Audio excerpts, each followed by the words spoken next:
Mi nombre es Isabella Mendoza. Tengo 28 años y trabajo como historiadora del arte especializada en joyería europea de los siglos XVIII y XIX. Lo que mi familia no sabe es que durante los últimos 6 años he sido consultora principal para las casas de subastas más prestigiosas del mundo, incluyendo Sotheby's, Christie's y Bonhams.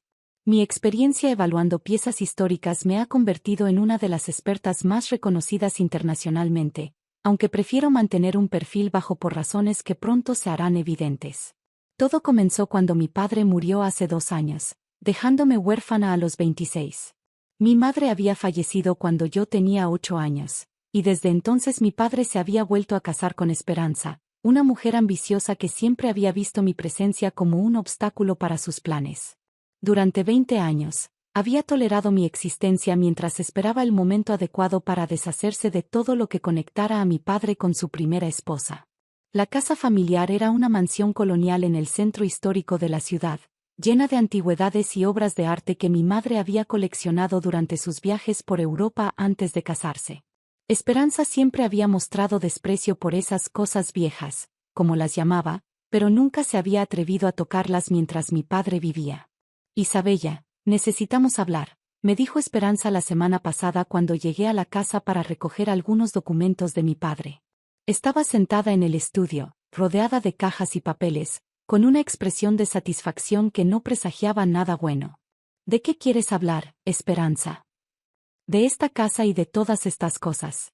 Tu padre me dejó todo en herencia, como debe ser, considerando que fui su esposa durante 20 años. Es hora de que empiece a vivir mi propia vida sin estar rodeada de fantasmas del pasado. Me quedé inmóvil. Aunque mi padre y yo habíamos tenido una relación distante los últimos años, debido principalmente a la influencia de Esperanza, nunca pensé que me excluiría completamente de la herencia. ¿Qué quieres decir exactamente? Quiero decir que voy a vender esta casa y todo lo que hay en ella.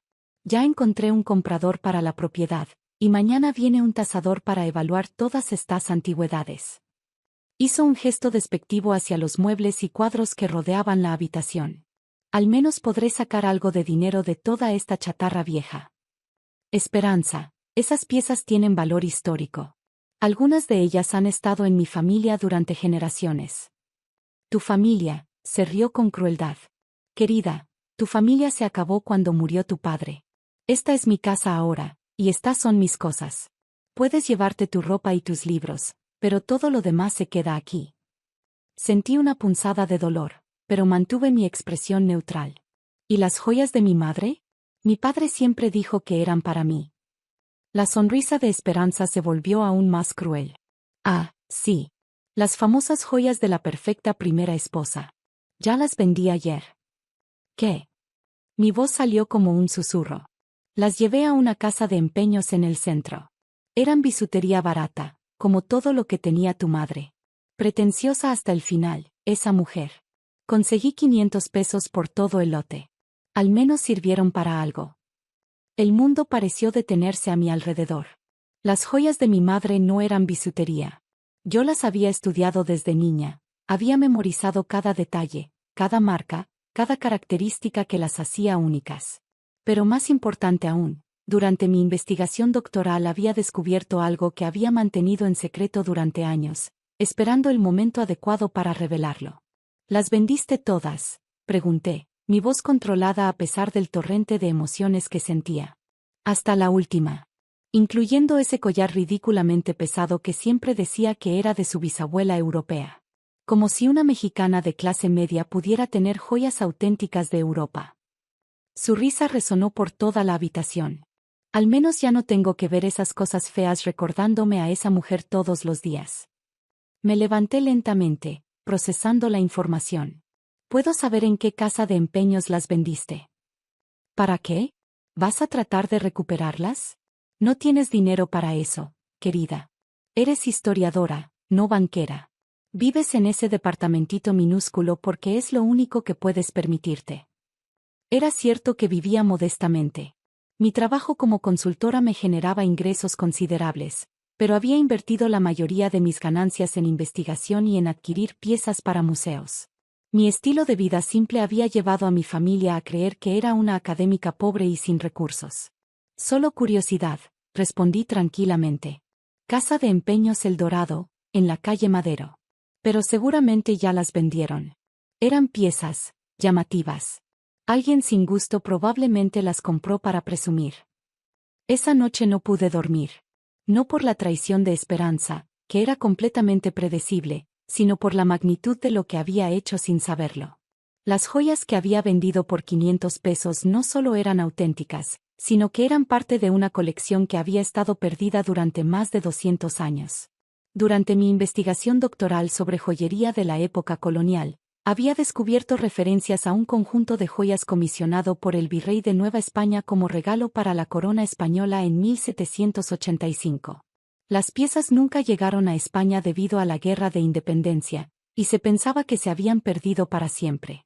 Había pasado años rastreando pistas, comparando descripciones históricas con piezas sobrevivientes, hasta que me di cuenta de que las joyas que había visto toda mi vida en el joyero de mi madre coincidían perfectamente con las descripciones históricas. El collar que Esperanza había descrito como ridículamente pesado era una pieza única con esmeraldas colombianas engarzadas en oro de 22 quilates, con un diseño que incorporaba símbolos aztecas estilizados. Los aretes tenían perlas naturales del Golfo de México, y el brazalete presentaba una técnica de filigrana que solo se había usado en talleres específicos de la Ciudad de México durante esa época. Pero lo más importante era que, según mis investigaciones, esas joyas legalmente pertenecían al patrimonio cultural de México y no podían ser vendidas por particulares sin autorización del Instituto Nacional de Antropología e Historia. A la mañana siguiente, llamé a la Casa de Empeños El Dorado. Buenos días, habla Isabella Mendoza. Me dijeron que ayer compraron un lote de joyas de una señora llamada Esperanza Vázquez. Sí, así es. Piezas interesantes. Muy pesadas, parecen auténticas. ¿Es usted familiar? Soy la hija de su difunto esposo. ¿Podría verlas? Por supuesto, pero le advierto que el precio ha subido. Después de examinarlas mejor, creemos que valen más de lo que pensábamos inicialmente. Una hora después estaba en la casa de empeños, y efectivamente, ahí estaban las joyas de mi madre en una vitrina con una etiqueta de 50,000 pesos. El dueño, el señor Ramírez, me las mostró con orgullo. Mire qué piezas tan hermosas. Su madrastra dijo que eran bisutería, pero cualquiera puede ver que son oro auténtico. Las esmeraldas también parecen reales. ¿Estaría dispuesto a no venderlas por una semana mientras consigo el dinero?, pregunté, aunque tenía otros planes. Claro, señorita. Se ve que significan mucho para usted. De regreso en mi departamento, hice varias llamadas. La primera fue a mi contacto en el INAH, la segunda a mi abogado especialista en patrimonio cultural, y la tercera a James Morrison, el director de la División de Joyería Histórica de Sotheby's Nueva York, con quien había trabajado en múltiples ocasiones. Isabella, qué sorpresa. ¿Cómo estás? James, necesito que vengas a México. Creo que encontré las joyas del virrey Revillagigedo. Hubo un silencio al otro lado de la línea. ¿Estás segura? Completamente. Y están a punto de ser vendidas ilegalmente por alguien que no tiene derecho a poseerlas. Estaré ahí en 2 días. Mientras tanto, regresé a la casa familiar. Esperanza estaba supervisando a los trabajadores que empacaban antigüedades para la venta del día siguiente. Volviste, dijo sin levantar la vista de una lista que tenía en las manos. Espero que no sea para rogarme que te dé algo. Ya tomé mi decisión. En realidad, vine a decirte que contacté al tasador de Sotheby's que mencionaste. Viene mañana a evaluar las piezas. Esperanza levantó la cabeza, sorprendida. ¿Yo mencioné a Sotheby's? No recuerdo haber dicho eso. Dijiste que venía un tasador para evaluar las antigüedades. Asumí que sería alguien de nivel internacional, considerando el valor de algunas piezas que hay aquí. Bueno, sí, mintió rápidamente, claramente tratando de impresionar. Por supuesto que contraté a los mejores. James Morrison, de la oficina de Nueva York. Es muy exclusivo. Sonreí internamente. Esperanza tenía la costumbre de inventar conexiones importantes para parecer más sofisticada de lo que era. Nunca había contratado a nadie de Sotheby's. Perfecto. Entonces mañana sabremos exactamente qué tan valiosas son las cosas que vas a vender. Al día siguiente, James llegó puntualmente a las 10 de la mañana. Era un hombre distinguido de 60 años, con cabello plateado y un traje impecable. Esperanza lo recibió en la puerta, visiblemente nerviosa pero tratando de mantener su fachada de confianza. Señor Morrison, qué honor recibirlo en mi casa. El placer es mío, señora Vázquez. Isabella me ha hablado mucho de la colección. Esperanza me miró confundida. ¿Se conocen? Isabella es una de nuestras consultoras más valiosas, explicó James casualmente. Su expertise en joyería histórica es incomparable. La expresión de Esperanza cambió inmediatamente. ¿Consultora? ¿Isabella? Pero si ella es solo una de las historiadoras del arte más respetadas internacionalmente, completó James. Sus investigaciones sobre joyería colonial han sido fundamentales para nuestras subastas. Pero ella vive en un departamento pequeño. Los académicos serios prefieren invertir en investigación antes que en ostentación, respondió James con una sonrisa. Ahora, entiendo que hay algunas piezas de joyería que necesitan evaluación. Ah, sobre eso. Esperanza se puso visiblemente incómoda. Ya las vendí. Eran solo bisutería barata, como todo lo que tenía la primera esposa de mi marido. James y yo intercambiamos miradas. ¿Bisutería barata? ¿Podría describirme las piezas? Un collar pesado con piedras verdes, unos aretes con perlas, un brazalete dorado. Cosas viejas y feas. Las vendí por 500 pesos. James palideció visiblemente. Señora, ¿podría mostrarme fotografías de esas piezas? Esperanza se encogió de hombros. No tengo fotografías. ¿Para qué querría fotos de bisutería? ¿Por qué? Dijo James con voz grave. Por la descripción que me da, esas podrían haber sido piezas de la colección real virreinal. Piezas que valen aproximadamente 50 millones de dólares. El color abandonó completamente el rostro de Esperanza. ¿Qué?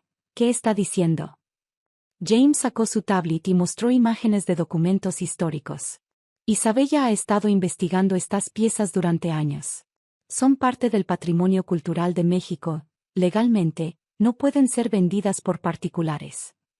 Eso es imposible, susurró Esperanza. Eran de una mujer común, mexicana de clase media, cuya familia había guardado estas piezas durante generaciones sin conocer su verdadero origen, expliqué tranquilamente. Mi madre sabía que eran especiales, pero nunca imaginó su verdadero valor histórico. James continuó. Estas joyas fueron comisionadas por el virrey Revillagigedo en 1785. Están documentadas en los archivos históricos, pero se creían perdidas para siempre. No pueden valer tanto dinero, protestó Esperanza, pero su voz temblaba. De hecho, intervine, ya contacté a Lina. Un equipo de especialistas viene en camino para recuperar las piezas y iniciar el proceso legal correspondiente. Proceso legal. Venta ilegal de patrimonio cultural, explicó James. Es un delito federal con penas de prisión significativas. En ese momento, llegaron 3 automóviles oficiales.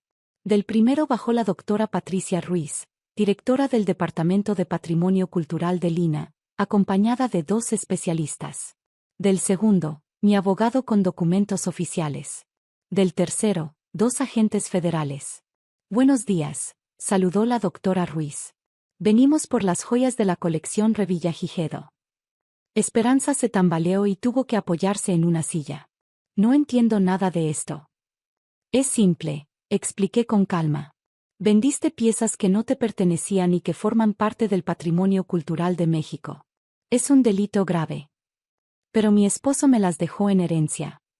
Mi abogado sacó unos documentos.